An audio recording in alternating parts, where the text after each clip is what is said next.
miembro de esta familia sin censura, junto a Félix Santana Ángeles y Miguel Ángel Alvarado, publicaron el libro La guerra que nos ocultan, la historia de una de las mayores conspiraciones de violencia y corrupción en el México actual. Y creo que en este momento histórico es importante hablar de eso, que nos ocultaron, que nos ocultan y que pretenden seguirnos ocultando.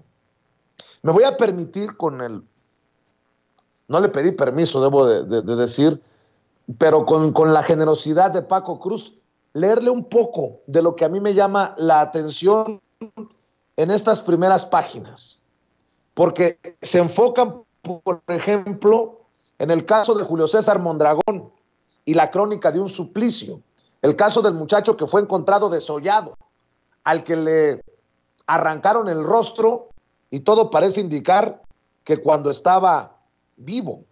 Y leo, por ejemplo, algunas cosas en estas primeras páginas. En la página 36. En el Normalista hubo resistencia y honorabilidad. Lo atraparon porque tuvo la osadía de regresar para apoyar o intentar rescatar a sus compañeros que estaban siendo atacados. En sus verdugos hubo maldad extrema. Su ejecución es una enorme tragedia. Homicidio calificado, dicen las autoridades, pero no lo resuelven. Crimen de lesa humanidad, advierten la familia, Ayotzinapa, organizaciones no gubernamentales, periodistas independientes, el resto de México. Y las pruebas empiezan a salir, acusan las vejaciones a este joven de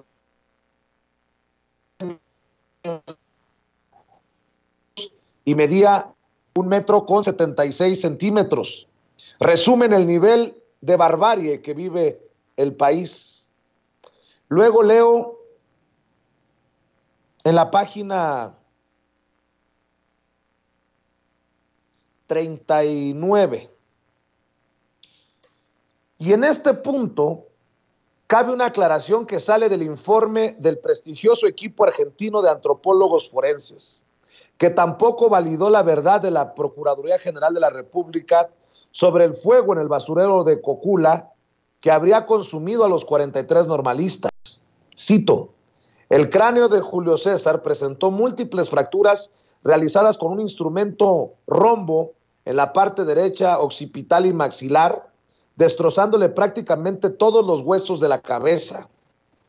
También presentó marcas de colmillos de animales en la mandíbula y cervicales, lo que para la PGR representaría una, entre comillas, ventaja, ya que al haber sido devorado por animales, la muerte no se vincularía con grupos del crimen organizado, ni con la desaparición de los 43 normalistas, ni con el asesinato por arma de fuego de sus otros dos compañeros.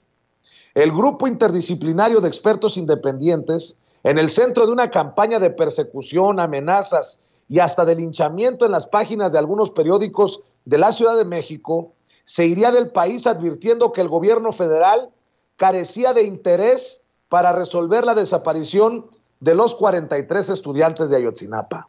Un libro que se publicó en 2016, lo leo y se me eriza la piel.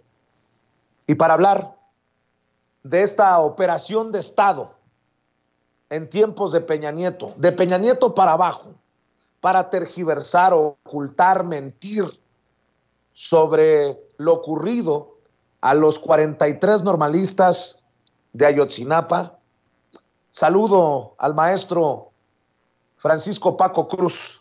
Mi querido Paco, está cabrón, es lo que puedo decir, está muy fuerte, muy cabrona esta situación, luego del tercer informe de los miembros del grupo interdisciplinario de expertos independientes y con documentos como el libro que ustedes publicaron desde el 2016, Paco.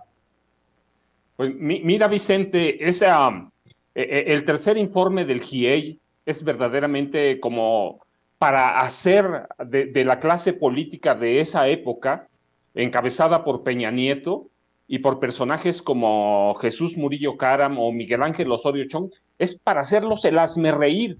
Y sería, si no fuera por lo delicado que es el tema.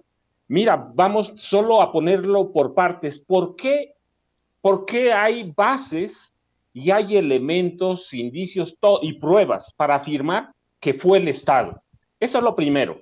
Mira, desde 1982, el ejército mexicano controla todas las comunicaciones de las policías, además de las propias, claro está, ¿sí? Antes de 82, mira, ya controlaban parte de esas telecomunicaciones policíacas y militares. Controlaban, por ejemplo, todas las comunicaciones del Estado Mayor Presidencial, la segunda y la quinta sección que eran responsables de las rutas del presidente y los personajes distinguidos. Tenían, por ejemplo, la frecuencia 4, que la controlaban con mano de hierro. Y hablo de frecuencias policíacas, no estoy hablando de la militar. La controlaban. Ellos sabían a quién darle entrada y tenían una especial para los altos mandos, con un representante siempre del presidente de la República en turno. Luego, mira, en 1982 empezó el ejército, no la policía. La policía no tiene nada que ver. El ejército empezó a separar todas las frecuencias de comunicación policial. Siempre las controlaron. Así, en el 82 cambiaron de la central de radio a Centro de Operaciones Policíacas, o COP, como se llamaban, controladas por el ejército con un representante del presidente de la República. Y luego, mira, de los COP, creó el ejército los C1, C2, C3, C4, hasta C6 hay hoy, ¿sí?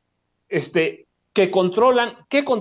Toda la inteligencia que se mueve en las principales ciudades de los estados. Ellos controlan todas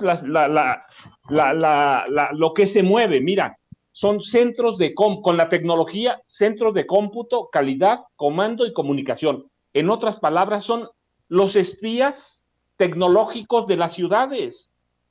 Todas las cámaras que hay en las ciudades grandes, o C5, como se llaman ahora, C4, C5 y C6, todas las controla el ejército.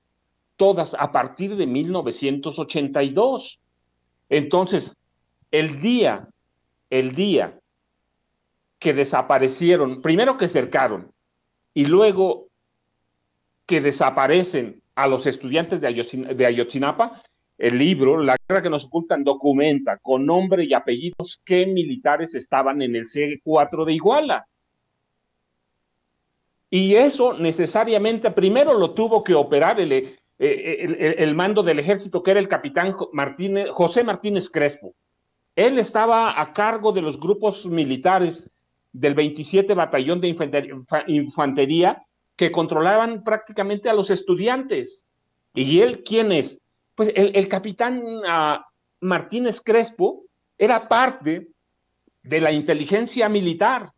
Antes de llegar al 27 Batallón, él fue parte de la inteligencia militar que controlaban ¿desde dónde? Desde el campo militar número 1. Desde el campo militar número 1 necesariamente lo sabían. ¿Por qué? Porque tenían el control. Si apagaron las cámaras, si no funcionaba la mayoría, ellos son responsables. El ejército no recibe órdenes de nadie más que de su comandante supremo. ¿Y quién era su comandante supremo? Enrique Peña Nieto. Mira, el capitán José Martínez Crespo por mucho tiempo perteneció al agrupamiento especial de búsqueda de la policía militar. ¿Y qué hace ese agrupamiento, ese grupo especial? Busca guerrilleros, busca insurgentes, infiltra escuelas, infiltra movimientos sociales. Entonces, ellos tenían el control del C4 de Iguala, sabían lo que estaba pasando. Si lo apagaron, ellos son responsables, pero solo reciben órdenes ¿de quién? Del presidente y después del secretario de la Defensa Nacional. Cuando es un elemento o cuando es un tema tan grave como el de Ayotzinapa, inmediato lo sabe el presidente de la República.